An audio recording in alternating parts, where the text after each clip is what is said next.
Hey guys, how's it going? All right, I just want to give you guys a little story about what happened to my car a couple days ago. So basically, what happened was the car was driving fine all day without any kind of issue, uh, and I went to Walmart, parked it there, got something, came back, and out of nowhere, it wouldn't crank. So no crank, no start issue that I had.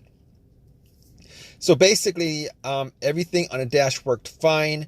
Everything in the car worked fine. There was absolutely no issues at all. The remote worked fine. Was able to get into the car. Radio was blasting. Radio was on. Everything. All right. So basically, I was thinking to myself, probably the battery was the issue. So what I did was I turned on the headlights, went out and checked out the beam, just to give me a gauge on how bright the headlights were. I could probably determine whether the battery was good or not. And the headlights were really bright. So right off the bat, I was thinking if they were that bright, I should at least get like a really slow crank if the battery was kind of low. Regardless, I had to check out where the battery was. I went and checked out where the battery was just to make sure that all the terminals were clean and they were tight. And I noticed that the terminals were a little bit corroded. There was some white bluish stuff on there. So what I did was I took out a bottle of Coke, poured it on the terminals, and was trying to clean it with some paper towels, and was able to clean it pretty good. Now the terminals weren't super tight. I was able to wiggle it out, but they were snug in there, so I knew that it probably wasn't the terminal being loose that was causing the issue. And then after I cleaned it up, popped it back on, and tried to start the car, it did the same thing. It wouldn't crank, it wouldn't start, but everything else seemed to be working all right. So at that point, I was thinking to myself, all right, maybe it could be a weak ground wire. If you guys don't know what where the ground wire is, the main ground wire is pretty much the negative terminal, and most of the time it connects to the frame of your car. So I checked it just to make sure there's no corrosion, that it wasn't split or anything like that. There was no issues with it. So what I did after that was I had a battery pack that I bought a couple of months ago, because I had the same situation where I swapped out the battery. I was hoping that it was the battery, even though I swapped it out, considering I could actually just swap it out at Walmart. So I actually put the battery pack on there. It was at 100%. Tried to start it, and still wouldn't start. So at that point, I knew it was probably not the battery. And even though, I didn't think it was the alternator, I could probably just at that point rule out the alternator, because if it was the alternator, the car would have at least slow cranked, or I would have been able to start it. And then once I took the battery pack off, it would have just died out. So at that point, I was able to rule out a bunch of stuff. I was able to rule out the battery, the ground cable, and the alternator, even though that probably wouldn't have caused the issue. So after going through that, I was thinking to myself, could it be something? Could it be the car's computer ECU? Because I did see a check engine light on my dash, and that check engine light was there. It's been there for a while, and I believe it was for a O2 sensor issue. Now, I did have an OBD2 that I bought from Walmart, and it was a $19 OBD2, one of those cheap ones, and I pretty much hooked it on to my OBD port, and tried to make sure that I was actually getting a connection between the car's computer and the car itself. It did scan all the way through. Now, I'm pretty sure that that the OBD2 wouldn't actually pick up anything that would cause a no crank, no start situation for the most part, except if if if the car's ECU, the car's computer was, for some reason separated from the car. For what reason, couldn't communicate with the car. But anyway, regardless, I actually plugged it in. It scanned all the way through. Only code that popped up was the aux02 sensor code, and at that point, I was pretty sure that it wasn't anything to do with the car's computer, any codes that would cause it, and I actually had to move on to I had to move on to some other troubleshooting outside of that, because that wasn't causing the issue. So basically, I got to a couple of things, which were the fuses and the relays, which were highly capable of causing a situation like this.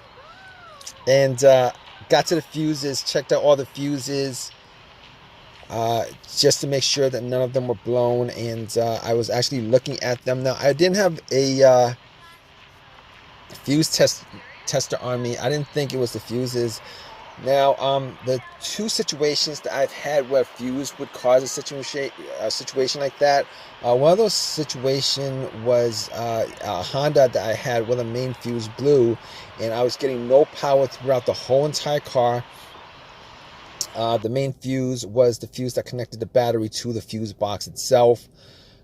And that was the previous situation that I have, and I'm pretty sure that wasn't the same situation that I had, so I could rule that out, because I was getting power to everything except it wouldn't start.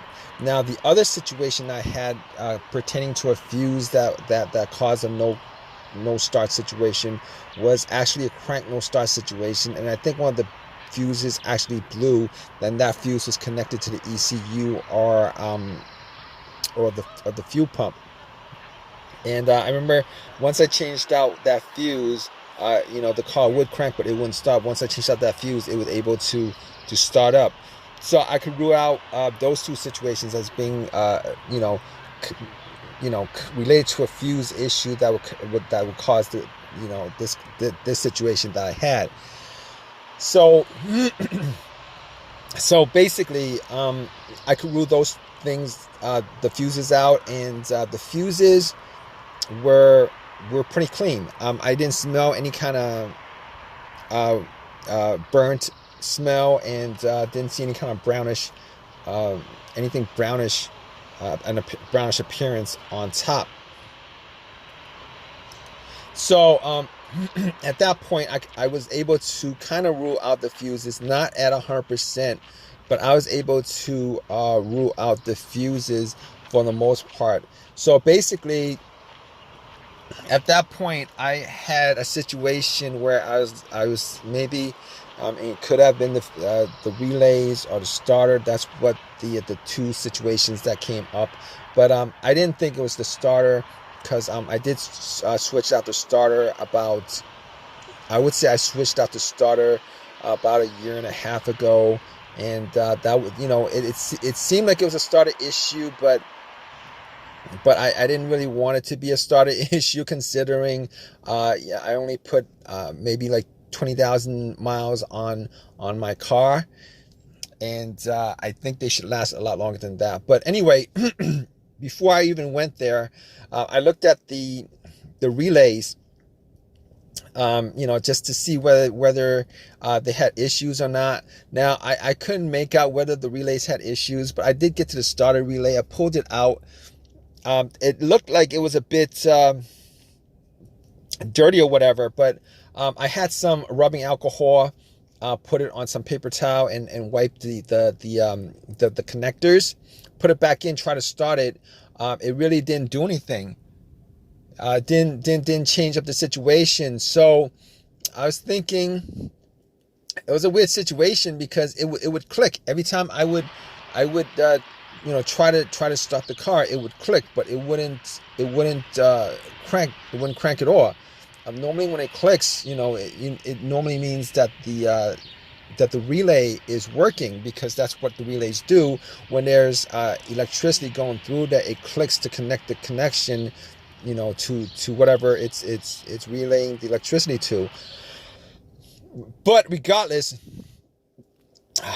of that, I actually had another relay that I was able to swap out with that, and I actually was looking for another relay with the same, with this a similar relay in the box, and I was actually able to find one. And what I did was I took the that relay out, and I swapped it with that with the other relay, and I went back and tried to start it, and guess what? Bam! It started up. It worked without a problem. And at that point, I knew that it was the relay that was the problem. All right. So it was a pretty easy fix. I drove to AutoZone, which was within that whole shopping center.